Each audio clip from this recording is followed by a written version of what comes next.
എല്ലാവർക്കും കേശുവിൻ്റെ വൃന്ദാവനത്തിലേക്ക് വീണ്ടും സ്വാഗതം. അപ്പോൾ ഒരുപാട് പ്രതീക്ഷകളും ഒരുപാട് കാര്യങ്ങളും ഒക്കെ ആയിട്ട് ഒരു പുതിയ ദിവസം ഇവിടെ തുടങ്ങുകയാണ്. അപ്പോൾ രാവിലെ കുളിയൊക്കെ കഴിഞ്ഞ് ചായയുടെയൊക്കെ കഴിഞ്ഞിട്ട് ഇനി ഓരോ ജോലികളിങ്ങനെ നമുക്ക് പിന്നെ ജോലിക്ക് ക്ഷാമമില്ലല്ലോ, ഓരോ ജോലികളിങ്ങനെ വന്നുകൊണ്ടിരിക്കും. ഒരു കണക്കിന് നമ്മൾ എവിടെയെങ്കിലുമൊക്കെ പോവുകയാണെന്നുണ്ടെങ്കിൽ, പ്രത്യേകിച്ച് ഞാൻ ഷോപ്പിൽ പോണ ദിവസമൊക്കെ ആണെങ്കിൽ ഒരു 8-9 മണിയാകുമ്പോൾ തന്നെ സകല ജോലിയും തീർന്നിട്ട് നമ്മൾ ഫ്രീ ആവും. പക്ഷേ ഞായറാഴ്ച ഒരു ദിവസം ചെയ്താലും തീരാത്ത അത്രയും ജോലികളായിരിക്കും.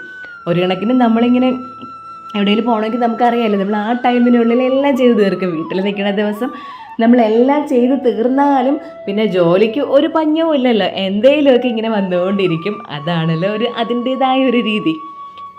അപ്പോൾ രാവിലെ ഇനി അപ്പം ഉണ്ടാക്കാൻ പോവുകയാണ്. അപ്പോൾ എന്ന് പറയുമ്പോഴേക്കും ഇവിടെ കേശുവിന് അപ്പം വേണമെന്ന് പറഞ്ഞ് മോൻ്റെ ഏറ്റവും ഫേവറേറ്റാണ് അപ്പം. ഇപ്പോൾ തനിയെ പറയും, അമ്മ എനിക്ക് ഏറ്റവും ഫേവറാണ് അപ്പം എന്നൊക്കെ പറയും. അപ്പോൾ അപ്പത്തിൽ മുട്ട ഒഴിച്ചു കൊടുക്കണം. അപ്പോൾ അതിനായിട്ട് തലേദിവസം രാത്രി തന്നെ നമ്മൾ അരിയൊക്കെ ആട്ടി വെച്ചിരിക്കുകയായിരുന്നു. അപ്പോൾ ഇന്ന് അപ്പം ഉണ്ടാക്കാന്നുള്ള രീതിയിലാണ് എല്ലാ പ്രിപ്പറേഷനും നടത്തിയത്. പക്ഷേ ചേട്ടൻ പറഞ്ഞാൽ അത് പറ്റില്ല, ആൾക്ക് പൂരി വേണമെന്ന്. പറ്റില്ല എന്നൊന്നുമല്ല, ആൾക്ക് പൂരി കഴിക്കാനായിട്ട് ഒരു കൊതി, കുറേ നാളായി പൂരി കഴിച്ചിട്ട്. അപ്പോൾ വിചാരിച്ച് ഇന്നങ്ങ് ബൊഫേ ആക്കാമെന്ന്. കേശുവിനായിട്ട് അപ്പവും ഞങ്ങൾക്കായിട്ട് പൂരിയും. ഞങ്ങൾ കുറേ ദിവസമായി പൂരി കഴിച്ചിട്ട്. അങ്ങനെ കുറേ അധികം ജോലികളുള്ള ഒരു ദിവസമാണ്. പിന്നെ തലേ ദിവസം ഗ്രീൻ പീസ് വെള്ളത്തിട്ടിരിക്കുകയായിരുന്നു. അപ്പോൾ ഇന്ന് ഗ്രീൻ പീസ് കറിയാണ്, ലാസ്റ്റായി ഗ്രീൻ പീസ്. അതുകൊണ്ട് ആ ടിന്നിൽ തന്നെ വെള്ളം ഒഴിച്ചും കിട്ടിയിരുന്നു. പിന്നെ ആ ടിന്നൊക്കെ ഒന്ന് കഴുകി വെക്കാമല്ലോ. ഇനി പുതുതായിട്ട് അടുത്തിനി വാങ്ങുമ്പോഴേക്കും കഴുകി നല്ല കുട്ടപ്പനാക്കി ടിന്ന് വെച്ചിരുന്നാൽ അതിൽ തന്നെ ഗ്രീൻ പീസൊക്കെ അങ്ങ് തട്ടിയിടാമല്ലോ. അതായിരുന്നു ഉദ്ദേശം.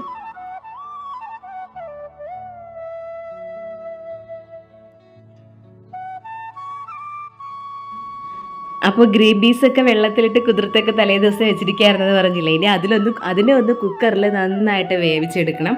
അപ്പോൾ നമ്മൾ ഗ്രീൻ പീസിൻ്റെ കൂട്ടത്തിൽ സവോള കട്ട് ചെയ്തിടും, തക്കാളി ഇടും, പച്ചമുളക് ഇടും. പിന്നെ ഇത് ഗ്രീൻ പീസ് കറിയാണ്, ഇത് കുറുമയായിട്ട് വെക്കാം. അങ്ങനെ ഒരുപാട് രീതിയിൽ വെക്കാം. നമ്മൾ ഗ്രീൻ പീസ് കുറുമ വയ്ക്കണമെന്നുണ്ടെങ്കിൽ അതിൽ ക്യാരറ്റും ബീൻസും അങ്ങനെയുള്ള സംഭവങ്ങളൊക്കെ വേണം. ഇതിപ്പോൾ നമ്മൾ സാധാ ഗ്രീൻ പീസ് കറിയാണ് വെക്കുന്നത്. ഇനി അതൊക്കെ ഇതെല്ലാം ഇട്ട് പിന്നെ 2 വെളുത്തുള്ളിയും കൂടെ ഇട്ട് കൊടുത്തിട്ടുണ്ട്. അത് പറയാനായിട്ട് മറന്നുപോയി, കാണിക്കാനും മറന്നുപോയി. ഇനി അതിനെ അങ്ങ് അടച്ച് വെച്ചിട്ട് കുക്കറിൽ ഒരു 4-5 വിസിൽ പോക്കി എടുക്കുമ്പോഴേക്ക് നല്ല വെന്ത് കിട്ടും. നമ്മൾ കടല പോലെയല്ല, ഗ്രീൻ പീസ് നല്ല അങ്ങ് പഞ്ഞി പോലെ വെന്ത് കിട്ടും. അപ്പോൾ ഇനി ഗ്രീൻ പീസ് കറി വെക്കണം. ഇനി പൂരിക്കുള്ള മാവൊക്കെ കുഴയ്ക്കണം. അതൊക്കെയാണ് അടുത്ത ജോലി. പിന്നെ നമുക്ക് ഒറ്റ സെക്കൻഡിൽ ഒരു 10 പൂരി ഞൊടിയിടയിൽ അങ്ങ് പരത്തി എടുക്കാനായിട്ട് പറ്റും. അതെങ്ങനെയാണെന്ന് കാണിച്ചു തരാം. ഭയങ്കര ഈസിയാണ്. നമ്മളിങ്ങനെ ചുമ്മാ പരത്തിയൊന്നും എടുക്കേണ്ട കാര്യമൊന്നുമില്ല. അപ്പോൾ ഇപ്പോൾ ഈ ഒരു കുഞ്ഞ കലത്തിലാണ് ഇപ്പോൾ ചോറ് വയ്ക്കുന്നത്. ഇത് ആറ്റുകാൽ പൊങ്കാലയിടാൻ വാങ്ങിച്ച കലമാണ്. നമ്മുടെ പനീരമുട്ടിലാണ് ഞാൻ പൊങ്കാല ഇട്ടത്. അത് തന്നെ ആ പൊങ്കാലയ്ക്ക് വേണ്ടി വാങ്ങിയ കലമാണ്. തീരെ കുഞ്ഞ കലമൊന്നും പറയാനൊന്നും പറ്റില്ല.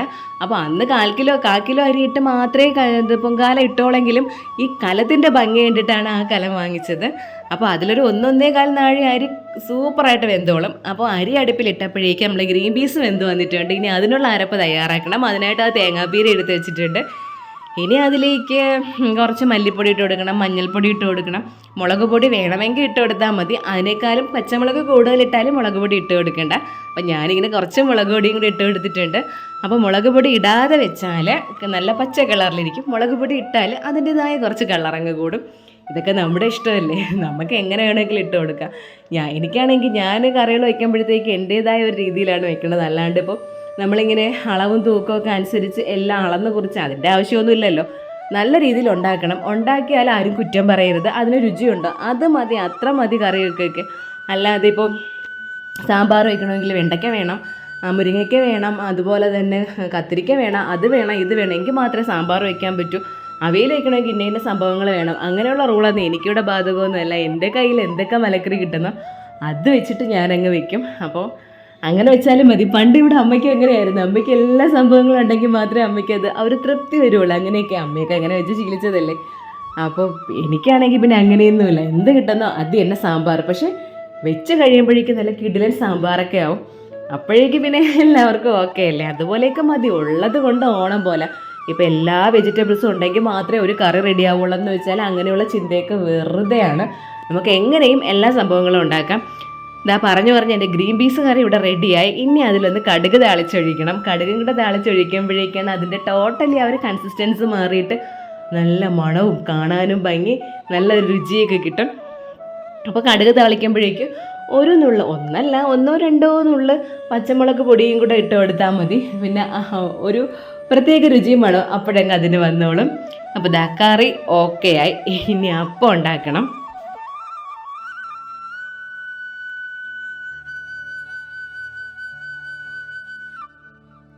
പിന്നെ കേശുക്കുട്ടനാണെങ്കിലും മുട്ടയപ്പമാണ് ഇഷ്ടം. അപ്പോൾ നമ്മൾ അപ്പത്തിൻ്റെ മാവ് ഇതുപോലെ ഒഴിച്ച് ഒന്ന് കറക്കി എടുത്തതിന് ശേഷം പെട്ടെന്ന് തന്നെ ഒരു മുട്ടയും കൂടെ പൊട്ടിച്ചങ്ങ് ഒഴിച്ചു കൊടുക്കണം. നമ്മൾ കുറച്ച് സമയം എടുക്കരുത്. കുറച്ച് ലാഗ് ആയാലും അപ്പോൾ അവിടെ വേവാനായിട്ട് തുടങ്ങും. പിന്നെ ഇത് രണ്ടിൻ്റെയും വേവ് കറക്റ്റ് ആവില്ല. അപ്പോൾ അതുകൊണ്ട് നമ്മൾ മുട്ട എടുത്ത് അടുത്ത് വെച്ചിട്ട് വേണം അപ്പത്തിനുള്ള മാവ് ഒഴിക്കാനായിട്ട്. അത്രമാത്രം ശ്രദ്ധിച്ചാൽ മതി. അപ്പോൾ അതാ നല്ല ഒരു മുട്ടയപ്പം റെഡിയായി. പിന്നെ ഈ മുട്ടയപ്പം തന്നെ നമുക്ക് പല രീതിയിലുണ്ടാക്കാം. അപ്പോൾ ഇതാ മുട്ട ഇതിപ്പോൾ ഞാൻ നല്ല വേവിച്ചാണ് എടുത്തിട്ടുള്ളത്. അതിൻ്റെ മഞ്ഞക്കറി സഹിതം വെന്തിട്ടുണ്ടായിരിക്കും. ഈ ഒരു രീതിയാണ് ചേട്ടനും എനിക്കൊക്കെ ഇഷ്ടം. ഇവിടെ അമ്മയ്ക്കൊക്കെ എങ്ങനെയാണെന്ന് വെച്ചാൽ അതിൻ്റെ മഞ്ഞക്കറിയൊക്കെ ഉണ്ടല്ലോ, അത്രയ്ക്ക് അങ്ങ് ഇട്ട് വേവണ്ട, ചെറുതായിട്ടൊന്ന് വെന്ത് കിട്ടിയാൽ മതി. അവർക്കിങ്ങനെ കുറച്ച് അതിൻ്റെ ഒന്നിങ്ങനെ ഒലിച്ചിരിക്കുമല്ലോ, കുറച്ച് വെള്ളമായിട്ട് തന്നെ ഇരിക്കുന്ന രീതിയിലാണ് അവർക്കെല്ലാം ഇഷ്ടം. അപ്പോൾ ഇതാണ് ഞാൻ പറഞ്ഞത്, പൊതുജനം പലവിധമല്ലേ, നമുക്ക് ഇഷ്ടമുള്ള രീതിയിലൊക്കെ ഉണ്ടാക്കാമെന്ന്. അപ്പോൾ രാവിലെ അച്ഛനും മോനും ഉറക്കം എഴുന്നേറ്റ് വന്നിട്ട് ഇതാ അമ്മയുടെ മടിയിൽ കിടക്കുകയാണ് രണ്ടാളും. ഒരാൾ പേപ്പർ വായിക്കണം, ഒരാൾ കൈ ഉറിഞ്ചുണ്ട്. കേശുവിൻ്റെ ഈ ഒരു ശീലം മാത്രം ഇതുവരെ എന്നെക്കൊണ്ട് മാറ്റാനായിട്ട് പറ്റിയിട്ടില്ല. പിന്നെ അമ്മ പറയും അതൊന്നും നീ കാര്യമാക്കണ്ട, കുറച്ചും കൂടെ കഴിയുമ്പോഴേക്ക് താനെ എല്ലാ ശീലങ്ങളും അങ്ങ് മാറിക്കോളുമെന്ന്. പിന്നെ പോട്ടെ, മോന് ഈ ഒരു സമയം വരെയല്ലേ ഇതുപോലെ കൈയുറിഞ്ചാനും ഇങ്ങനെയൊക്കെ നടക്കാനൊക്കെ പറ്റുള്ളൂ. ഇനി അവൻ്റെ ലൈഫ് ടൈമിൽ ഒരിക്കലും ഈ ഒരു സമയം മോന് തിരിച്ചു കിട്ടില്ലല്ലോ. അപ്പം നമ്മൾ പിന്നെ ഭയങ്കര സ്ട്രിക്റ്റ് ആവേണ്ട കാര്യമൊന്നുമില്ല. അപ്പോൾ ഇനി പൂരി ഉണ്ടാക്കണം. പൂരി ഉണ്ടാക്കാനായിട്ട് ഞാൻ എനിക്കിങ്ങനെ ചപ്പാത്തിയുടെ മാവ് കുഴക്കണ ഈ ഒരു സംഭവമുണ്ട്. നമ്മൾ മിക്സി വാങ്ങിക്കുമല്ലോ, ഫിലിപ്സിൻ്റെ മിക്സി ആയിരുന്നത്, അതിൻ്റെ കൂട്ടത്തിൽ തന്നെ കിട്ടും ഇങ്ങനെയെല്ലാം. ഇപ്പോൾ എല്ലാത്തിൻ്റെ ഈ ഒരു കമ്പനിയുടെ അല്ല, എല്ലാത്തിൻ്റെ കമ്പനികളിലും എല്ലാ മിക്സിയിലും ഇപ്പോൾ ഇതുപോലെയൊക്കെ ഇങ്ങനെ സെപ്പറേറ്റ് എന്തോന്ന് പറയാനായിട്ട് ഈ ഒരു മിക്സർ ഗ്രൈൻഡറായിട്ടൊക്കെ ഉള്ളത് കിട്ടിക്കോളും. അപ്പോൾ അതിലേക്ക് പൂരിക്കുള്ള മാവ്, ഗോതമ്പ് മാവ് ഇട്ടിട്ടുണ്ട്, കുറച്ച് പാലൊഴിച്ചിട്ടുണ്ട്. ഇനി പാലിൻ്റെ കവർ നല്ലപോലെ കഴുകിയിട്ട് നമ്മൾ ആ ഒരു ഓട്ട ഇടൂലേ, ആ ഭാഗം ഇങ്ങനെ തലകുത്തനെ വെച്ച് ഒന്നിങ്ങനെ ആ ടെയിലൊന്ന് ഒട്ടിച്ചാൽ മതി. അതവിടെ ഇരുന്നോളും. അതവിടെ ഇരുന്നിട്ട് ആ വെള്ളം മൊത്തം മാർന്ന് പോയിരിക്കുമ്പോഴേക്ക് ആ കവർ ക്ലീൻ ആവും. കാരണം നമ്മൾ ക്ലീനാക്കി കൊടുത്താൽ മാത്രമേ പ്ലാസ്റ്റിക് എടുക്കുന്ന ഒരു കവർ എടുക്കാറുള്ളൂ. ഇല്ലെങ്കിൽ കുറച്ച് ദിവസം കഴിയുമ്പോഴേക്കും അതിനകത്ത് പുഴു വരാനായിട്ട് തുടങ്ങും. അപ്പോൾ നമ്മൾ അതൊന്ന് ശ്രദ്ധിക്കണം. അപ്പോൾ പിന്നെ പൂരിയുടെ മാവ് നനച്ച് വെച്ചിട്ടുണ്ട്. അതിൽ കുറച്ച് പാലൊഴിച്ചിട്ടുണ്ട്, വെള്ളം ഒഴിച്ചിട്ടുണ്ട്, എണ്ണ ഒഴിച്ചിട്ടുണ്ട്, ഉപ്പിട്ടിട്ടുണ്ട്. ഇത്രയും ഇട്ടാണ് മാവ് നല്ല അടിച്ച് കറക്കി നല്ല സോഫ്റ്റാക്കി അതിങ്ങ് കൈ തന്നോളും. പിന്നെ ഈ കൗണ്ടർ ടോപ്പിലിട്ടാണ് പൂരി പരത്താനായിട്ട് പോണത്. അപ്പോൾ ഞാൻ കഴുകണതും കൂടെ കാണിക്കുകയാണില്ലെന്നുണ്ടെങ്കിൽ നിങ്ങൾ വിചാരിക്കും അയ്യേ ഒരു വൃത്തിയില്ലാണ്ടാണ് അവിടെ ഇട്ട് ഉണ്ടാക്കുന്നതെന്ന്. അങ്ങനെയൊന്നുമല്ല, നമുക്ക് കഴിക്കാനുള്ളതല്ലേ. അപ്പോൾ നമുക്കറിയില്ലേ അത് എത്രത്തോളം വൃത്തിയാക്കണമെന്നുള്ളത്. അപ്പോൾ അതുകൊണ്ട് കൗണ്ടർ ടോപ്പൊക്കെ ആ ഒരു ലിക്വിഡൊക്കെ ഒഴിച്ച് കഴുകി വൃത്തിയാക്കി. ലിക്വിഡ് ഒഴിക്കുന്നതുകൊണ്ട് തന്നെ വീണ്ടും 1-2 വെള്ളത്തിൽ അവിടെ കഴുകിയിട്ടുണ്ട്. അതിനുശേഷം നല്ല വൃത്തിയുള്ള ഒരു തുണി വെച്ച് നല്ലതുപോലെ അവിടെ തുടച്ചെടുത്തിരിക്കുകയാണ്.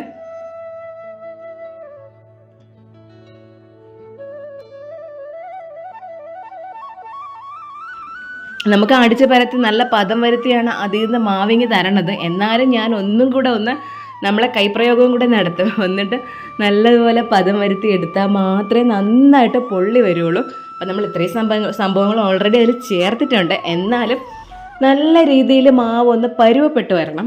അപ്പോൾ അതിനുശേഷം എന്ത് ചെയ്യണമെന്ന് വെച്ചാൽ നമുക്കിപ്പം ആ ഒരു കൗണ്ടർ ടോപ്പ് നമ്മൾ എവിടെയാണോ പരത്താൻ പോകണം അതിൻ്റെ ആ ഒരു സ്പേസ് അനുസരിച്ചിട്ട് ഞാനിപ്പോൾ വലിയൊരു ഉണ്ടാക്കി എടുത്തിട്ടുണ്ട്. അതിന് നമ്മൾ അത് അത്രയ്ക്കും അങ്ങ് പരത്തിയെടുക്കണം. അതാണ് ചെയ്യാനുള്ളത്.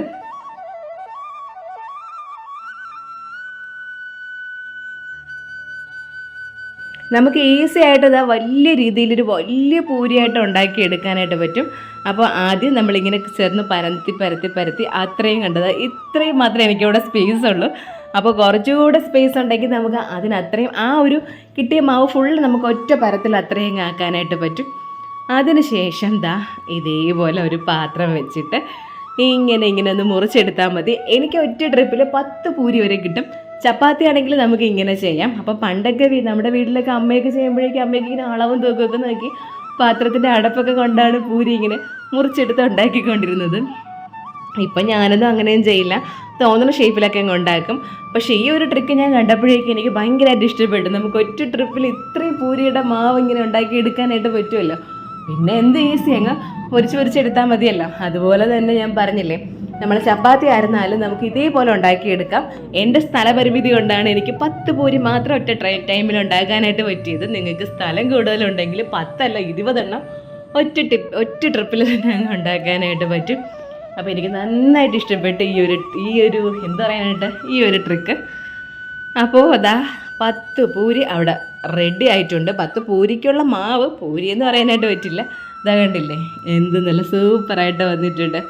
ഇനി അതിനെ അങ്ങ് പൊരിച്ചെടുത്താൽ മതി. എന്ത് ജോലി എളുപ്പം, സമയം എളുപ്പം, പിന്നെ നമ്മുടെ ഹാർഡ് വർക്ക് കുറയും. അങ്ങനെ ഒരുപാട് ഗുണങ്ങളുണ്ട് ഇങ്ങനെ ചെയ്യുമ്പോഴേക്കും.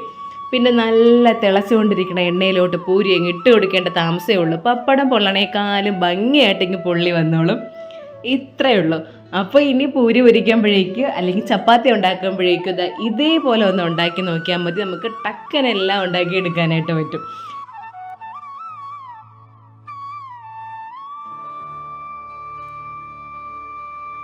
അങ്ങനെ പൂരിയും ഗ്രീൻ പീസ് കറിയൊക്കെ കഴിച്ച് പിന്നെ ഇത് അച്ചാറിട്ട് വെച്ചിരിക്കുകയായിരുന്നു തലേ ദിവസം. അതിനെ ഇനി ഒരു കുപ്പിയിലോട്ടാക്കണം.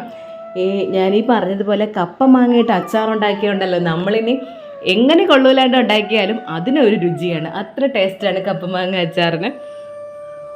പിന്നെ ഇനി കുറച്ച് ജോലിയൊക്കെ കഴിഞ്ഞപ്പോഴേക്ക് ഒരു സെൽഫ് കെയറും കൂടെ വേണമല്ലോ. നമ്മളെപ്പോഴും നമ്മുടെ ചുറ്റുമുള്ളവർക്ക് വേണ്ടിയല്ലേ ജോലി ചെയ്തുകൊണ്ടിരിക്കുന്നത്. പിന്നെ നമ്മുടെ ഒരു കെയറും കൂടെ നമ്മൾ നോക്കണം. നമ്മളെ നോക്കാനായിട്ട് നമ്മളേ ഉള്ളൂ, അതെപ്പോഴും നമ്മൾ ആലോചിക്കുകയും വേണം. അപ്പം ഇതാണ് ഈ ഒരു പാക്കാണ് മിക്കവാറും മുഖത്തിടണത്. ഇതിലെന്തൊക്കെയുണ്ടെന്ന് വെച്ചാൽ പച്ചരി നല്ലതുപോലെ കഴുകി ഉണക്കി പൊടിച്ചതുണ്ട്, പിന്നെ ഓറഞ്ചിൻ്റെ തോട് ഉണക്കി പൊടിച്ചതുണ്ട്, അതുപോലെ തന്നെ കസ്തൂരി മഞ്ഞളിൻ്റെ പൊടിയുണ്ട്. അപ്പോൾ ഇത്രയും സംഭവങ്ങളാണ് ഇതിലുള്ളത്. ഇത് നമുക്ക് വേണമെങ്കിൽ ഇനി ഐറ്റംസൊക്കെ ആഡ് ചെയ്യാം. എൻ്റെ ഇത്ര ഐറ്റംസേ ഉണ്ടായിരുന്നുള്ളൂ, അപ്പം ഞാൻ അത്രയും ഇട്ടിട്ടുണ്ട്. പിന്നെ ഇത് കുഴയ്ക്കുന്നത് പാലിലോ തൈരിലോ ആയിരിക്കണം എന്ന് മാത്രമേ ഉള്ളൂ. അപ്പോൾ പച്ചരിയൊക്കെ നമ്മുടെ സ്കിന്നിന് ഭയങ്കര ഒരു ഗ്ലാസ് സ്കിന്നൊക്കെ കിട്ടുമെന്ന് പറയില്ലേ. ഇപ്പം എനിക്ക് എന്നിട്ടാണോ നിൻ്റെ മോന്ത ഇങ്ങനെ ഇരിക്കണമെന്ന് ചോദിച്ചാൽ, ഇപ്പം എനിക്ക് ഗ്ലാസ് സ്കിന്നൊന്നുമില്ല, എന്നാലും നമ്മുടെ മുഖത്തിൻ്റെ ടെക്സ്ചറൊക്കെ കുറച്ചൊന്ന് മാറ്റിക്കിട്ട് നമ്മളിങ്ങനെ വെളുത്ത് തുടുത്ത് സായിപ്പിനെ പോലെ ആവുമെന്നൊന്നും ഏത് ഫെയർനെസ് ക്രീമോ അല്ലെങ്കിൽ ഫെയർനെസ് പാക്കോ ഒക്കെ പറഞ്ഞതെന്ന് കാര്യമില്ല. അത് അത്രയും കെമിക്കലൊക്കെ അടിച്ച് കയറ്റിയാൽ മാത്രമേ നമുക്ക് പെട്ടെന്നൊരു റിസൾട്ടൊക്കെ കിട്ടുള്ളൂ. അപ്പോൾ നമ്മൾ ഇങ്ങനത്തെ പാക്കൊക്കെ ഇടുമ്പോഴേക്കും മുഖത്തിൻ്റെ ആ ഒരു ഡെഡ് സ്കിന്നൊക്കെ മാറിയിട്ട് നല്ല ചെറിയൊരു തിളക്കം വരും, അത്രയേ ഉള്ളൂ. അപ്പോൾ കുറച്ച് സമയം അതൊക്കെ ഇട്ടിരിക്കും, ഒരു 15-20 മിനിറ്റ് ഇരുന്നാൽ മതി. അപ്പോഴേക്ക് കേശുദ അവിടെ ഭയങ്കര പണി നടക്കുകയാണ്. എന്ത് സാധനം കിട്ടിയാലും അതെല്ലാം അവൻ്റെ ചെണ്ടയാണ്. പിന്നെ നിങ്ങളുടെ അവിടെയൊക്കെ ചൂട് എങ്ങനെയുണ്ട്? ഇവിടുത്തെ ചൂടെന്ന് പറയണ്ട കേട്ടോ, ഭയങ്കര ചൂടെന്ന് വെച്ചാൽ ഇപ്പോൾ രാവിലെ ആയാലും ഉച്ചയ്ക്കായിരുന്നാലും രാത്രി ആയിരുന്നാലും അടുക്കളയിലൊന്നും നിൽക്കാനായിട്ടേ വയ്യ. അടുക്കളയിലൊരു 10-11 മണിക്കൊക്കെ അടുക്കളയിൽ നിൽക്കുമ്പോൾ നമ്മളിങ്ങനെ കുളിച്ചിട്ടാണ് നിൽക്കുന്നത്, അത്ര ചൂടാണ്. ഒരു രക്ഷയും ഇല്ല, ചൂട് ഇനിയും കൂടെ ഉള്ളതെന്ന് തോന്നുന്നു. പക്ഷേ ഇടയ്ക്കിടയ്ക്ക് ഇപ്പോൾ ഒരു മഴയൊക്കെ കിട്ടണുണ്ട്, എന്നിട്ടും ചൂടിന് വലിയ ശമനമൊന്നുമില്ല. അപ്പോൾ ഞാനൊരു കുടംമോര് ഉണ്ടാക്കാമെന്ന് വിചാരിച്ച്. ഞാൻ ആദ്യമായിട്ട് ഈ കുടംമോര് കുടിക്കണത് നമ്മളിവിടെ നെയ്യാർ കാണാൻ പോയപ്പോഴേക്കും അതിൻ്റെ സൈഡിലൊക്കെ ഇങ്ങനെ ഉണ്ടായിരുന്നു. അങ്ങനെയാണ് ആദ്യമായിട്ട് ഈ കുടംമോര് വാങ്ങിച്ച് കുടിക്കണത്. ഭയങ്കര ടേസ്റ്റായിരുന്നു. ഇടന്നല്ല, നമ്മൾ ഓർഗാനിക്കായിട്ടുള്ള ഒരു തണുപ്പും ആർട്ടിഫിഷ്യലൊന്നും അല്ലല്ലോ, ആ മൺകലത്തിൻ്റെതായ ഒരു തണുപ്പും കുളിർമയും എല്ലാം ഉണ്ടായിരുന്ന ഒരു പ്രത്യേക രുചിയായിരുന്നു. അപ്പോൾ ഞാൻ അതിനായിട്ട് കുറച്ച് കൊച്ചുള്ളി എടുത്തിട്ടുണ്ട്, 2 എരി പച്ചമുളക് എടുത്തിട്ടുണ്ട്, അതുപോലെ തന്നെ കറിവേപ്പില എടുത്തിട്ടുണ്ട്, ഒരല്പം ഇഞ്ചി എടുത്തിട്ടുണ്ട്. ഇതെല്ലാം കൂടെ ആ ഇടയിലിൽ ഇടിച്ച് ചതച്ച് നല്ലൊരു പരുവാക്കി എടുത്തിട്ട് നമ്മുടെ ഈ ചെറിയൊരു മൺകലത്തിലേക്ക് ഇട്ട് കൊടുത്തിട്ടുണ്ട്. ഇനി അതിലിട്ട് കൊടുത്തിട്ട് അതിലേക്കാണ് നമ്മുടെ തൈര് ഒഴിച്ചു കൊടുക്കേണ്ടത്. അപ്പോൾ തൈര് നല്ല ഉടഞ്ഞ തൈരായിരുന്നു. ഇത് ചന്തയിൽ പോയപ്പോഴേക്ക് 20 രൂപയ്ക്ക് വാങ്ങിച്ചതാണ്, നമ്മുടെ പാക്കറ്റ് തൈരല്ല, വീട്ടിലുണ്ടാക്കിയ തൈരാണ്. അപ്പോൾ അതിനൊത്തിരി പുളിപ്പ് കുറവായിരിക്കും, എന്നാലും സാരമില്ല, നമുക്ക് ഈ മോരാക്കണേൽ അധികം പുളിപ്പില്ലാതിരിക്കണത് തന്നെയാണ് നല്ലത്. അപ്പോൾ അതിനെ ഒന്ന് ഒഴിച്ചു കൊടുത്തിട്ട് പിന്നെ കുറച്ച് വെള്ളം കൂടെ അതിൽ ചേർത്ത് കൊടുക്കുന്നുണ്ട്. അതെല്ലാം കൂടെയൊക്കെ ചേർത്ത് ഒന്ന് നല്ല രീതിയിൽ കലക്കി പിന്നെ കല്ലുപ്പ് ഇട്ട് കൊടുത്തിട്ടുണ്ട്, അത് കാണിക്കാനായിട്ട് മറന്നുപോയി. അപ്പോൾ ഇതെല്ലാ സംഭവങ്ങളും കൂടെ ഇട്ട് നല്ലതുപോലെ ഒന്ന് കറക്കി ചുറ്റിച്ച് അവിടെ വെച്ചിരുന്നാൽ മതി. നമ്മൾ ഉടനെ കുടിക്കരുത്, ഇൻസ്റ്റൻ്റായിട്ട് ഉപയോഗിച്ചാൽ ആ തണുപ്പൊന്നും നമുക്ക് കിട്ടില്ല.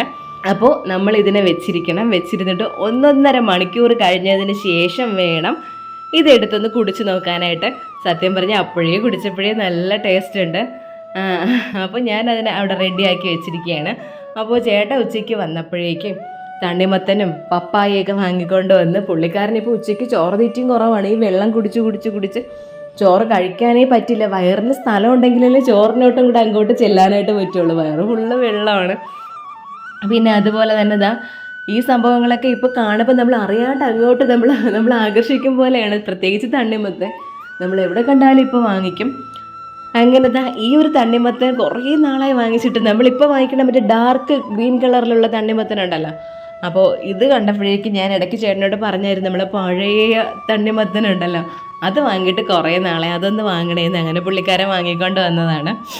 അപ്പോൾ ഇനി ഇതിനെ ഒന്ന് കട്ട് ചെയ്ത് ചെറിയ പീസാക്കിയൊക്കെ ഇട്ട് കൊടുക്കണം കഴിക്കാനായിട്ട്. ഇത് കഴിക്കുമ്പോഴേക്കും അതിൽ വാട്ടർ കണ്ടൻറ്റൊക്കെ കൂടുതലല്ലേ, അപ്പോൾ അതിൽ തന്നെ നമ്മുടെ വിശപ്പ് ഫുള്ളങ്ങ് മാറും. പിന്നെ ആഹാരമൊന്നും കഴിക്കാനായിട്ട് പറ്റില്ല.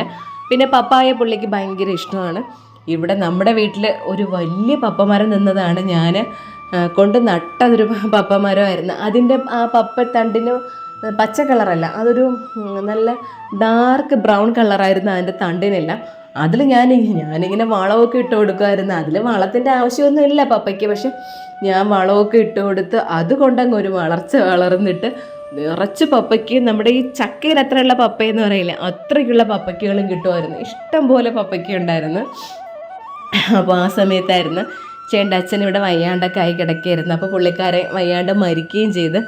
ആ സമയത്ത് വന്നവരെല്ലാം പപ്പ മരം ദോഷമാണ്, വീട്ടിൻ്റെ മുകളിൽ വളർന്നാൽ പപ്പ ദോഷമാണ്, അതിനെ മുറിച്ച് കളയണം, അങ്ങനെയാണ് ഇങ്ങനെയാണെന്നൊക്കെ പറഞ്ഞിട്ട് ഒരു ദയാദാക്ഷിണ്യം കൂടെ അത് എൻ്റെ പപ്പ മരം മുറിച്ച് കളഞ്ഞു. എനിക്ക് ഭയങ്കര സങ്കടമായിരുന്നു അത് മുറിച്ച് കളഞ്ഞപ്പോഴേക്കും. കാരണം അത്രയ്ക്ക് പപ്പയ്ക്ക ഉണ്ടായിരുന്നു. അത് മുറിച്ചതോ നമ്മളിങ്ങനെ തെങ്ങൊക്കെ മുറിക്കൂലേ, അതിൻ്റെ ആ മൂടൊക്കെ അത്രയ്ക്ക് വണ്ണമായിപ്പോയി. നല്ലൊരു പപ്പയ്ക്കായിരുന്നു. പിന്നെ നമുക്ക് തർക്കിക്കാനും പറ്റില്ലല്ലോ, ഓരോരോ അന്ധവിശ്വാസങ്ങളെ. പിന്നെ ഇനി എന്ത് പറയാനായിട്ട്, ഈ പപ്പ മരമൊക്കെ പുരയ്ക്ക് മീതെ വളർന്നാൽ അത് ദോഷമെന്ന് പറയണത് ശരി തന്നെയാണ്. അതെങ്ങനെയാണെന്ന് വെച്ചാൽ പണ്ട് കാലത്തുള്ള ആൾക്കാർക്കെല്ലാം ഇപ്പം നമ്മൾക്കുൾപ്പെടെ ഓലമേഞ്ഞ വീടല്ലേ, അപ്പോൾ ഈ ഓലമേഞ്ഞ വീടിൻ്റെ അടുത്തൊക്കെയാണ് ഈ പപ്പമരം നിൽക്കുകയാണെന്നുണ്ടെങ്കിൽ പപ്പയാവട്ടെ മുരിങ്ങയാവട്ടെ അതിനൊക്കെ ബലം കുറവല്ലേ, ഒരു കാറ്റടിക്കുമ്പോഴേക്കും ഈ സംഭവങ്ങളെല്ലാം കൂടെ പുരയുടെ പുറത്തോട്ട് വീഴും, നമ്മുടെ വീടിന് ദോഷമാണ്. അതായിരുന്നു പണ്ടുള്ള ആൾക്കാർ പറഞ്ഞത്. അല്ലാണ്ട് പപ്പമരം വീടിൻ്റെ മുകളിൽ വളർന്നു പോയാൽ വീട്ടിലുള്ള ആർക്കെങ്കിലും ആപത്തെന്നൊന്നും നല്ല ഉദ്ദേശിച്ചത്. പക്ഷേ ഇപ്പോൾ അത് കുറേ പേര് അതിനെല്ലാത്തിനെയും മാറ്റി ഇപ്പം നമ്മുടെ സൗകര്യത്തിനല്ലേ ഓരോന്നൊക്കെ കൊണ്ടുവരണത്. എന്തായാലും എൻ്റെ പപ്പമരം പോയി. ഇപ്പം പപ്പയ്ക്കൊക്കെ പൈസ കൊടുത്ത് വാങ്ങേണ്ട അവസ്ഥയാണ്. അപ്പോൾ 1 മണിക്കൂർ കഴിഞ്ഞപ്പോഴേക്കും ഇതാ കുടംമോര് നല്ല കിടിലൻ സ്വാദായിട്ട് വന്നിട്ടുണ്ട്. ആ ഉള്ളിയും ഇഞ്ചിയും പച്ചമുളകും ആ കറിവേപ്പിലൊക്കെ അതിൽ ചേർന്നിട്ട് ഭയങ്കര ടേസ്റ്റായിരുന്നു. അത് കുടിക്കാനായിട്ട് നല്ല തണുപ്പുണ്ടായിരുന്നു. ആ മീൻ ഇന്ന് കുറച്ച് ലേറ്റായാണ് കിട്ടിയത്. അപ്പോൾ വാള മീനാണ് കിട്ടിയത്. അമ്മ അതിനെ അവിടെ ക്ലീൻ ചെയ്തുകൊണ്ടിരിക്കുകയാണ്. കുറേ നാളെ വാള കിട്ടിയിട്ട്, ഇടയ്ക്ക് വെച്ച് എൻ്റെ വീഡിയോ കാണുന്നവർക്ക് അറിയാം, മിക്ക ദിവസവും വാള മീനായിരുന്നു. ഇത് നമ്മുടെ തിരുവനന്തപുരംകാരുടെ വാളയാണ് കേട്ടോ. എനിക്കിത് പറഞ്ഞു പോയി, നിങ്ങൾ എറണാകുളത്തോട്ടോ തൃശ്ശൂരോട്ടോ അങ്ങോട്ട് വടക്കോട്ടുള്ളവർക്കൊന്നും ഇതല്ല വാള. ഞാനിപ്പോഴും പറയുകയാണ്, ആറ്റുമീൻ കിട്ടണവർക്ക് ഇത് വാളയല്ല, അവർക്ക് വേറെ ഏതോ ഒരു മീനാണ് ഒരു വാളയെന്ന് പറയണത്. നമുക്ക് ആറ്റുമീൻ കിട്ടാറേ ഇല്ല, പുഴമീനൊന്നും അല്ല ഞങ്ങൾ യൂസ് ചെയ്യണത്, ഞങ്ങൾക്ക് നല്ല കടൽ മീനാണ് കിട്ടണത്. അപ്പോൾ നമുക്കിതാണ് വാള. അങ്ങനെ അമ്മ അവിടെ ക്ലീൻ ചെയ്തുകൊണ്ടിരുന്നപ്പോഴേക്കും ഞാൻ പപ്പായ അടക്കാനായിട്ട് വന്നതാണ്. അപ്പോൾ പപ്പയ്ക്കയുടെ കഥ പറഞ്ഞതുപോലെ ഇപ്പോൾ അപ്പുറം ഇപ്പുറത്തു നിന്നൊക്കെയാണ് പപ്പായ അടക്കണത്. അതൊക്കെ കറി വയ്ക്കാൻ വേണ്ടിയാണ്. അപ്പുറത്തുനിന്ന് ഇപ്പുറത്തുനിന്ന് പഴുത്തത് കിട്ടാറേ ഇല്ല, കാരണം എല്ലാവരും കറിക്കൊക്കെ യൂസ് ചെയ്യും. അതുകൊണ്ട് പഴുത്തിട്ട് അങ്ങനെ കിട്ടാറേ ഇല്ല നല്ല നാടൻ പപ്പയ്ക്കൊന്നും.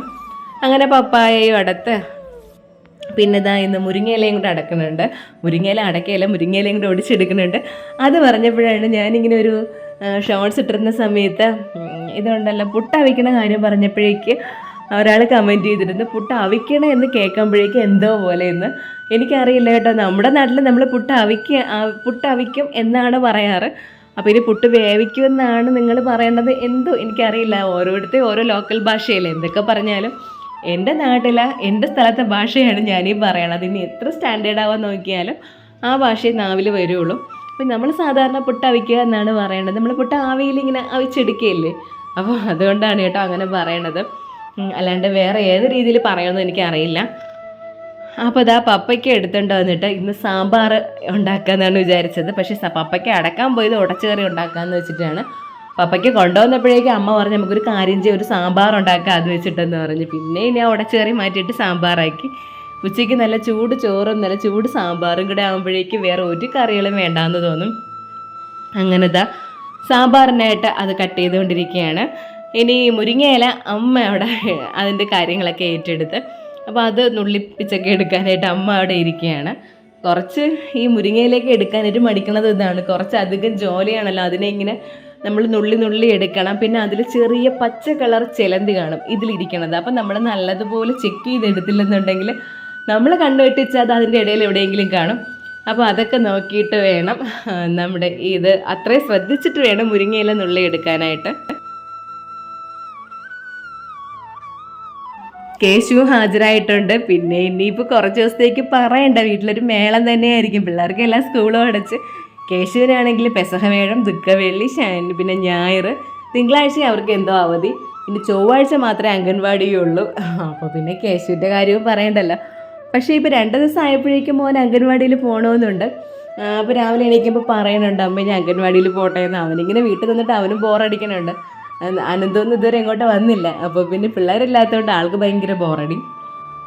അപ്പോൾ ഇനിതാ മുരിങ്ങയില തോരൻ വെക്കാനായിട്ട് വെച്ചിട്ടുണ്ട്. പിന്നെ ഈ മുരിങ്ങയില തോരൻ വെക്കുമ്പോഴേക്ക് കുറച്ച് തോരൻ പരിപ്പ് നന്നായിട്ട് വെന്ത് ഉടഞ്ഞതും കൂടെ അതിലേക്ക് ഇട്ട് കൊടുത്ത് കുറച്ച് തേങ്ങാപ്പീരയും മഞ്ഞൾപ്പൊടി, ജീരകം, വെളുത്തുള്ളി ഇതെല്ലാം കൂടെയൊക്കെ ഒന്ന് ഇളക്കി കൂട്ടി എടുക്കുമ്പോഴാണ് അത് നല്ല ടേസ്റ്റും നല്ല ഇങ്ങനെ തെറുതെറായിരിക്കുമെന്ന് പറയില്ലേ, ആ രീതിയിൽ ഇരിക്കുകയുള്ളൂ. നമ്മൾ ഈ തോരൻപരിപ്പ് ചേർത്തെന്ന് ആരും അറിയുകയില്ല. ആ രീതിയിൽ തോരൻപരിപ്പ് അങ്ങ് മാറിക്കോളും. അപ്പോൾ ഇതാ നമ്മൾ സാമ്പാർ വയ്ക്കാനായിട്ട് എടുത്ത തോരൻപരിപ്പ് ഉണ്ടായിരുന്നു. അപ്പോൾ അതാണ് ഞാൻ അതിലേക്ക് ഇട്ടത്. അങ്ങനെ നമ്മുടെ സാമ്പാറും തോരൻപരിപ്പും മീനും ഒക്കെ റെഡിയായി. ചോറൊക്കെ കഴിച്ചിട്ട് ഒരു ഉറക്കം ഉറങ്ങിയതാണ്. കുറേ നാളായി ഉച്ചയ്ക്ക് കിടന്ന് ഉറങ്ങിയിട്ട്, സമയം കിട്ടാറേ ഇല്ല. പിന്നെ ഈ പറയും പോലെ നമ്മളിപ്പോഴും ആൻറ്റിബയോട്ടിക്കൊക്കെ തീരണതേ ഉള്ളൂ. ജലദോഷത്തിൻ്റെ ഗുളികയുണ്ട്.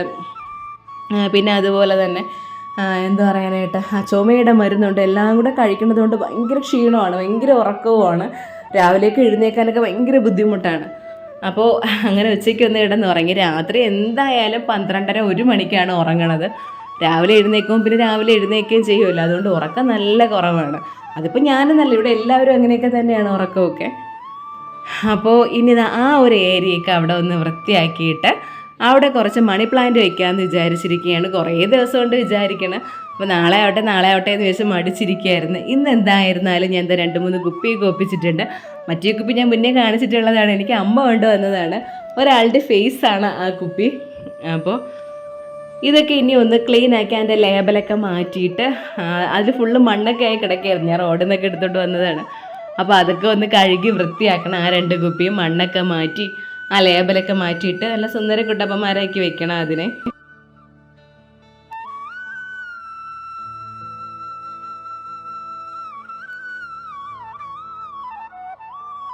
ഇനി അതിൽ കുറച്ച് ഫാബ്രിക് പെയിൻറ്റും കൂടെ അടിച്ചു കൊടുത്താൽ പിന്നെ അതിൻ്റെ ലുക്കേ അങ്ങ് മാറുമല്ലോ. അപ്പോൾ അതിൻ്റെ ലേബലൊക്കെ ഇങ്ങനെ ഉരച്ച് കഴുകി എടുത്താൽ മാത്രമേ അതൊക്കെ മാറി കിട്ടുള്ളൂ. അങ്ങനെ ഫുള്ള് കുപ്പിയൊക്കെ ഒന്ന് ക്ലീൻ ആക്കി. നല്ല സ്മെല്ലൊക്കെ ഉണ്ടായിരുന്നു അത് എടുത്തപ്പോഴേക്ക്. നന്നായിട്ട് കഴുകി ആ സ്മെല്ലൊക്കെ മാറ്റി എടുത്തിട്ടുണ്ട്.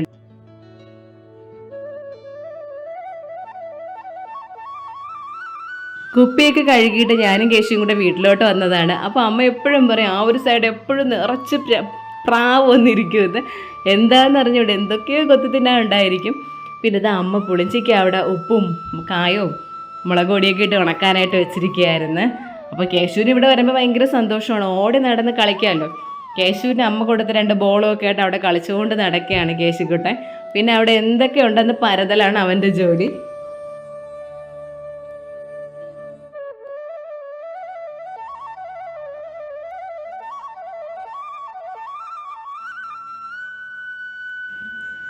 പിന്നെ ഇതാ നമ്മുടെ ചക്ക ഇത്രയൊക്കെ ആയിട്ടുണ്ട്. എനിക്ക് ഒരുപാട് കമൻസ് വരുന്നതും ഒരുപാട് വ്യൂസൊക്കെ പോയതാണ് കേട്ടോ. ഞാൻ ആ ഒരു ചക്കക്കളയെ പറ്റി ഒരു റീൽസ് ഇട്ടപ്പോഴേക്ക് ഇപ്പോഴും അതിങ്ങനെ അതിനെപ്പറ്റി കമൻസ് വന്നുകൊണ്ടിരിക്കുകയാണ്. ഇതൊന്നും ആർക്കും എന്നെ പോലെ തന്നെ ആയിരുന്നല്ലേ എല്ലാവരും, ആർക്കും അറിയില്ലെന്നാണ് തോന്നുന്നത്.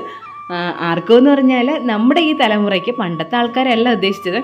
അപ്പോൾ ഞാനിത് അമ്മ ഈ കാര്യം പറഞ്ഞ സമയത്ത് ഞാൻ വീഡിയോ എടുത്തപ്പോഴേ അമ്മ പറഞ്ഞു, നിനക്ക് മാത്രമേ ഇത് അറിഞ്ഞുകൂടാതെ ഉണ്ടായിരിക്കുള്ളൂ, എല്ലാവർക്കും ഈ കാര്യങ്ങളൊക്കെ അറിയാമെന്നുള്ളതാണെന്ന്. അപ്പോഴേ ഞാൻ പറഞ്ഞതാണ്, അമ്മ എന്നെ പോലുള്ള കുറേ ആൾക്കാരുണ്ട്, നമ്മൾ വിചാരിക്കും ചെറിയ എന്തെങ്കിലുമൊക്കെ കാര്യങ്ങൾ പറയുമ്പോഴും നമ്മൾ വിചാരിക്കും അയ്യോ അതൊക്കെ എല്ലാവർക്കും അറിയാമെന്ന്. പക്ഷെ അറിഞ്ഞുകൂടാത്ത എന്നെ പോലുള്ള ആൾക്കാരുണ്ടാവുമല്ലോ, അവർക്കത് ഭയങ്കര ഉപയോഗമായിരുന്നു. ഇത് കള്ളക്കളയാണ്.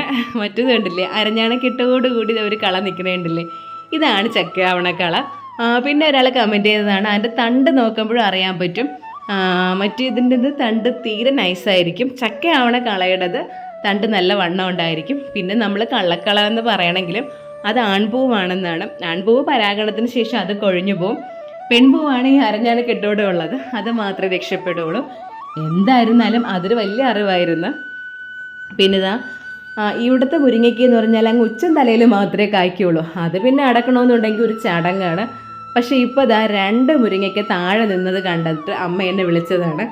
അങ്ങനെ ഞങ്ങൾ ആ മുരിങ്ങയ്ക്കൊക്കെ എടുക്കുന്നുണ്ട്. 2 മുരിങ്ങയ്ക്ക, 2എങ്കിൽ 2 അത്രേ ആയല്ലോ. ചന്തയിൽ പോകണം ഇതിൻ്റെ മാറ്റ് കാണണമെന്നുണ്ടെങ്കിൽ ഒരെണ്ണത്തിന് 10ഉം 15ഉം അവർക്ക് തോന്നിയ പോലെയാണ് വില പറയണത്.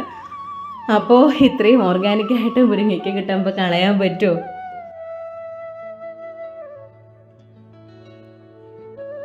ഞാനൊന്ന് പറഞ്ഞില്ലേ, നമ്മൾ പൊങ്കാലയ്ക്ക്, കരിക്കകത്ത് പൊങ്കാലയ്ക്ക് വർഷയുടെ വീട്ടിലിരുന്ന സമയത്ത് ഈശ്വരൻ അവിടെ നിന്ന് മുരിങ്ങയ്ക്ക് കണ്ടിട്ട് പൊങ്കാല ഇടണമെങ്കിലും ആ മുരിങ്ങയ്ക്കയിലായിരുന്നു ഞങ്ങളുടെ നോട്ടം ഫുള്ള്. പക്ഷേ അത് അവരുടെ വീട്ടിലതും അല്ല, അപ്പുറത്തെ മുരിങ്ങയ്ക്ക് ഇങ്ങ് ചാഞ്ഞ് കിടന്നതാണ്. പിന്നെ അവിടെ വെള്ളം ഇരിക്കുന്ന കണ്ടപ്പോഴേക്ക് കേശുവിന് പിന്നെ ഭയങ്കര ദാഹമാണ്. വെള്ളം കണ്ടാൽ അവൻ അപ്പം വെള്ളത്തിൽ കളിക്കണം. ഇതുപോലൊരു വെള്ളത്തിൽ കളിയുള്ള കൊച്ച് വേറെ ഇല്ല എന്ന് തോന്നും. അങ്ങനെ വെള്ളമൊക്കെ കുടിക്കുകയാണ്. പിന്നെ കണിക്കൊന്ന ഇഷ്ടംപോലെ പൂത്തായിരുന്നു. അവിടുന്ന് ഒരു കമരം എന്തോ അച്ഛൻ വെട്ടിക്കളഞ്ഞ, ആ വെട്ടിക്കളഞ്ഞതിൽ നിറച്ച് മൊട്ട് നിൽക്കുകയായിരുന്നു. എനിക്കാണെങ്കിൽ അത് കണ്ടപ്പോൾ ഇതുപോലൊരു പ്രയാസമില്ല, അതിൽ ഫുള്ള് മൊട്ട് നിന്നേയല്ലേ. അതിൻ്റെ ഇനി കൂടിപ്പോയി 1 മാസം കൂടെ, അതും കൂടെ കഴിഞ്ഞിട്ട് വെട്ടിയെങ്കിലും പ്രശ്നമില്ലായിരുന്നു. നിറയെ പൂത്തൊലഞ്ഞ് കിടക്കുകയാണ്. ഇനിയും വിഷുവിന് ഇനിയും ദിവസങ്ങളുണ്ട്. ഈശ്വര, അത് ആ സമയത്ത് എന്താവുമോ എന്നറിയില്ല. ഞാൻ അമ്മയോട് പറഞ്ഞിരിക്കുകയായിരുന്നു, അച്ഛൻ എങ്ങനെയാണെന്ന് വെച്ചാൽ ആരെങ്കിലും വന്ന് ചോദിച്ചാൽ അപ്പോഴതങ്ങ് എടുത്ത് കൊടുക്കും. അപ്പോൾ ഞാൻ അമ്മയുടെ അടുത്ത് പറഞ്ഞുകൊണ്ടിരിക്കുകയായിരുന്നു, അമ്മ അച്ഛൻ്റെ അടുത്ത് പറയണം, ആരെങ്കിലും വന്ന് ചോദിച്ചാലും എനിക്ക് വെച്ചിട്ടേ കൊടുക്കാവൂ എന്ന്. അച്ഛൻ അങ്ങനെ ഒരു സ്വഭാവമേ ഇല്ല, ആരെങ്കിലും വന്ന് ചോദിച്ചാൽ ഓ എടുത്തോണ്ട് വയ്ക്കുമോ എന്ന് പറയും. അതുകൊണ്ട് വീട്ടിലെ കണിക്കൊന്ന് കിട്ടുമെന്ന് എനിക്ക് വലിയ പ്രതീക്ഷയൊന്നുമില്ല. പിന്നെ കാച്ചു തീർന്നിട്ട് 2 ലെവലുവല്ലിക്ക നിപ്പുണ്ടായിരുന്നു. ഇത് നമ്മുടെ ലെവലുവല്ലിക്കയാണ്, നിങ്ങൾക്ക് ലൂബിക്കായോ അങ്ങനെ എന്തൊക്കെയാണെന്നാണ് തോന്നണത്.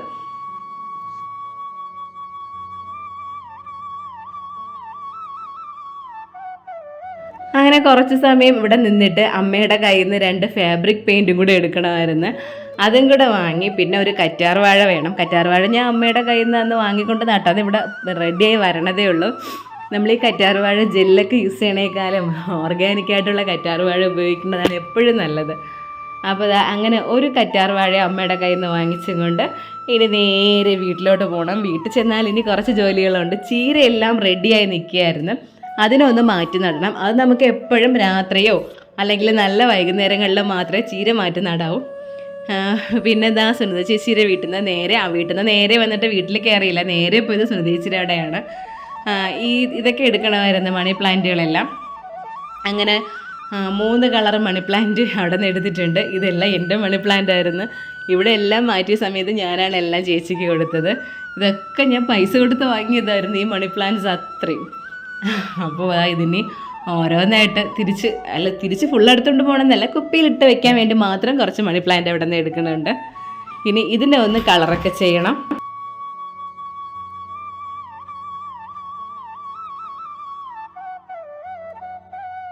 ഇടയ്ക്ക് വെച്ച് ഭയങ്കര ഭ്രാന്തായിരുന്നു ഈ മണി പ്ലാന്റിൻ്റെ. അതിൻ്റെ എന്തുമാത്രം വെറൈറ്റി ഉണ്ടോ അത് മൊത്തം എൻ്റെ കയ്യിലുണ്ടായിരുന്നു. ഇതിൻ്റെ ഒരു ഡാർക്ക് കളർ, കണ്ടാൽ കറുപ്പ് പോലെ തോന്നും, ആ ഒരു കളർ മണി പ്ലാന്റ് ഉണ്ടായിരുന്നു. അതൊക്കെ പട്ടുപോയി. അങ്ങനെ ഒരുപാട് എണ്ണം ഉള്ളത് ഫുള്ള് ഏകദേശമൊക്കെ പോയി. ഇപ്പോൾ അവിടെ നിൽക്കുന്ന അത്ര മണി പ്ലാന്റ് മാത്രമേ ഉള്ളൂ. അങ്ങനെ ഇതിനെ ഞാൻ കുപ്പിക്കകത്താക്കി വെച്ചിട്ടുണ്ട്. ഇതാണ് നമ്മുടെ ഒറിജിനൽ മണി പ്ലാന്റ്. സാധാരണ നമ്മുടെ തൊടിയിലും അവിടെ ഇവിടെയൊക്കെ കാണുന്ന മണി പ്ലാന്റ് ഇതാണ്. പിന്നെ അതിൻ്റെ വേരിയൻ്റ് ഒരുപാടുണ്ട്. അപ്പോൾ ഞാൻ വിചാരിച്ച് ഇതിനൊക്കെ ഒന്ന് കളറും കൂടെ ചെയ്ത് വെക്കാമെന്ന്. അപ്പോൾ ഇതിങ്ങനെ ആളിൻ്റെ ഫേസിൽ ഒന്ന് വെള്ളം അടിച്ച് കൊടുത്തിട്ട് സൈഡിൽ ഇങ്ങനെ മുടി പോലെയൊക്കെ ഉണ്ട്, കഷണ്ടിയും പിന്നെ സൈഡിൽ മാത്രം മുടിയും, അതിൽ ഒരു റെഡ് കളർ കൊടുക്കാമെന്ന് വിചാരിച്ച്. നമ്മുടെ ഇഷ്ടം, ഏത് കളർ വേണോ കൊടുക്കാം. അപ്പോൾ റെഡ് കളർ കൊടുക്കാമെന്ന് വിചാരിച്ചെന്ന് മാത്രമല്ല, എനിക്ക് വെള്ളയും ചുവപ്പ് മാത്രമേ കളർ അവിടെ നിന്ന് കിട്ടിയുള്ളൂ. അപ്പോൾ ആ 2 കളർ വെച്ചിട്ട് എൻ്റെ അഭ്യാസങ്ങളൊക്കെ നടക്കുകയുള്ളൂ.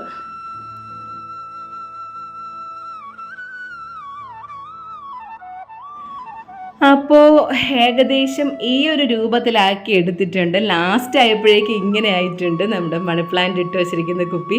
ഈ കുപ്പി ഒരു 2-3 എണ്ണം കൂടെ കിട്ടിയെങ്കിൽ കൊള്ളായിരുന്നു. ഒരെണ്ണം അമ്മയുടെ കയ്യിലുണ്ട്, അമ്മ തരൂല, അമ്മ വെച്ചിരിക്കുകയാണ്. ഒരെണ്ണമാണ് അമ്മ എനിക്ക് തന്നത്. അപ്പോൾ അതിനിതാ ഈ ഒരു രൂപത്തിലാക്കി. ഇനി 2 ബെക്കാടിയിൽ 2 കുപ്പിയും കൂടെ ഉണ്ട്, അതിനെയും കൂടെ ഇങ്ങനെ ആക്കി എടുക്കാനുണ്ട്. അപ്പോൾ നമുക്ക് തോന്നും പോലെ ചുവപ്പം വെള്ളയും കൂടെയൊക്കെ മിക്സ് ചെയ്തിട്ട് എന്തെങ്കിലും ഒരു രൂപത്തിലങ്ങ് ആക്കി എടുക്കണം. പിന്നെ നമുക്ക് കുറച്ചൊക്കെ കഴിവുണ്ടെങ്കിൽ പല രീതികൾ നമുക്ക് കുപ്പിയിൽ പെയിൻറ്റ് ചെയ്യണമെന്നൊക്കെ ഇപ്പോൾ പല ബോട്ടിൽ ആർട്ടെന്നൊക്കെ പറഞ്ഞ് പറഞ്ഞുണ്ടല്ലോ. സത്യം പറഞ്ഞാൽ കുറച്ചൊക്കെ എനിക്കറിയാം. ഇപ്പോൾ എനിക്ക് അതിനുള്ള സംഭവങ്ങളൊന്നുമില്ല, അതുകൊണ്ട് മാത്രം ഇതേ രീതിയിൽ അങ്ങ് ഒന്ന് ചെയ്യാമെന്ന് വിചാരിച്ച്. പ്രത്യേകിച്ച് കേശു ഇവിടെ ഭയങ്കര ബഹളം വെച്ചുകൊണ്ടിരിക്കുകയാണ് അവന് പെയിൻറ്റ് കൊടുക്കാനായിട്ട്.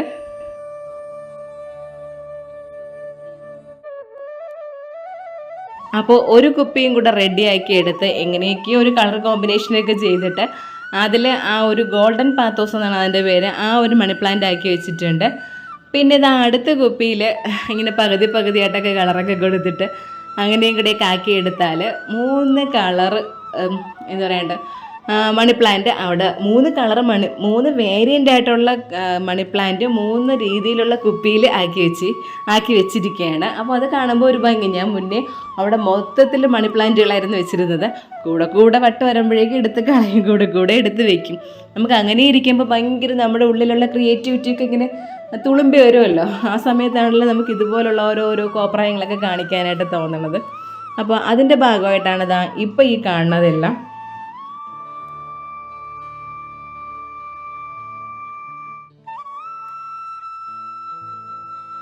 അങ്ങനെ ലാസ്റ്റ് 3 എണ്ണവും റെഡി ആയിട്ടുണ്ട്.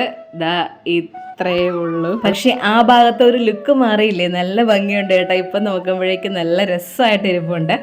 ഇനി അടുത്ത ജോലിയാണ് നമ്മുടെ ചീരയെല്ലാം കൂടെ ഇങ്ങനെ പുറ്റു പിടിച്ച് നിൽക്കണമെന്ന് പറയുമല്ലോ, അതേപോലെ നിൽക്കുകയാണ്. അപ്പോൾ ഭയങ്കര ചൂട് കേട്ടോ, അടുക്കളയിലൊക്കെ നിൽക്കുമ്പോൾ ചൂട് സഹിക്കാൻ വയ്യ. അപ്പോൾ ഇതെന്തെന്ന് വെച്ചാൽ എൻ്റെ കടയുടെ അടുത്തുള്ള ഒരു അമ്മ കൊണ്ട് തന്നതാണ്. അവിടെ നിറയെ ചീരയുണ്ട്. അപ്പോൾ അമ്മ എന്ത് ചെയ്യുന്നത് വെച്ചാൽ ഒരു ചീര അങ്ങ് നിറയെ വിത്ത് ഉണങ്ങി നിന്നുകൊണ്ടല്ലോ, അത് അവരൊരു കവറിലിട്ടോണ്ട് തന്ന് ഞാൻ അവിടുത്തെ അവിടെ കൊണ്ടിങ്ങനെ അടിച്ച് കൊഴിച്ചിട്ടിരിക്കുകയായിരുന്നു. ഇപ്പം മഴയൊക്കെ പെയ്ത് പിന്നെ ആ ഒരു സൈഡ് എപ്പോഴും വെള്ളം വീഴുന്ന സൈഡാണ്. അപ്പോഴേക്ക് ഒരുപാട് ചീരത്തൈ മുളച്ച് വന്നിട്ടുണ്ട്. നമ്മുടെ നാടൻ ചീരയാണ്. ഇപ്പോൾ പട്ടുചീര, പാൽച്ചീര, അങ്ങനെ കുറേ വെറൈറ്റി ചീരകളൊക്കെ ഇപ്പോൾ ഉണ്ടല്ലോ. ഇതൊന്നുമല്ല, നാടൻ ചീര.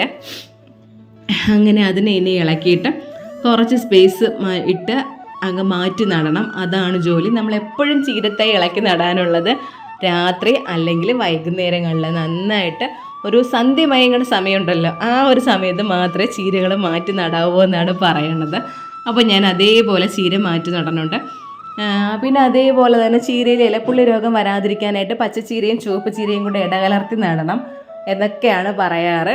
നമുക്ക് ഇതിൽ വേറെ ഒന്നും വേണ്ട. ചീരയ്ക്ക് നന്നായിട്ട് വെള്ളം നനച്ചു കൊടുത്താൽ മാത്രം മതി. പിന്നെ നല്ല കട്ട വെയിലും വേണം. വെയിൽ കുറഞ്ഞാലുള്ള ഒരു കുഴപ്പമെന്ന് വെച്ചാൽ ചീരയുടെ കളർ കുറയും. കളർ ഒരു നരച്ച കളർ പോലെ ഇരിക്കും. നല്ല രീതിയിൽ അതിൻ്റെ ഉച്ചം തലയിൽ വെയിലടിച്ചാൽ നല്ല കട്ട ചുവപ്പ് കളറിൽ ചീര കിട്ടുകയും ചെയ്യും. എൻ്റെ അനുഭവത്തിൽ ഞാൻ പറയേണ്ടതാണ്. ഞാൻ ഒരുപാട് നട്ട് വളർത്തിയിട്ടുള്ളതാണ്, ഒരുപാട് കൃഷി ചെയ്തിട്ടുണ്ട് ചീരയെല്ലാം.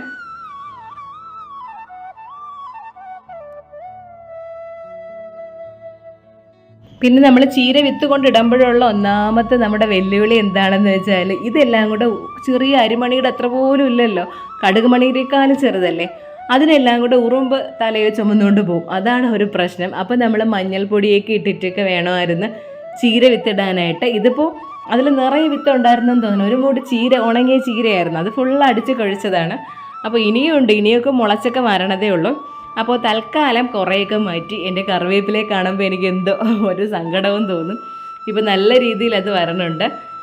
ഇനി വെള്ളമൊക്കെ ഒഴിച്ചു കൊടുത്ത് അതിനെ ഒന്ന് സെറ്റാക്കി എടുക്കണം. അപ്പോൾ ഇതൊക്കെയാണ് ഇന്നത്തെ വിശേഷങ്ങൾ ഇഷ്ടമായ ലൈക്ക് ചെയ്യുക, ഇഷ്ടമായില്ലെങ്കിൽ ഡിസ്ലൈക്ക് ചെയ്യുക. പിന്നെ നിങ്ങളത് കാണുന്നത് FBയിലാണെങ്കിൽ എൻ്റെ പേജ് ഒന്ന് ഫോളോ ചെയ്യണം. അല്ല യൂട്യൂബിലാണെങ്കിൽ ചാനൽ സബ്സ്ക്രൈബ് ചെയ്യാനായിട്ട് മറക്കരുത്. പുതിയ വീഡിയോയും പുതിയ വിശേഷങ്ങളായിട്ട് നമുക്ക് വീണ്ടും കാണാം.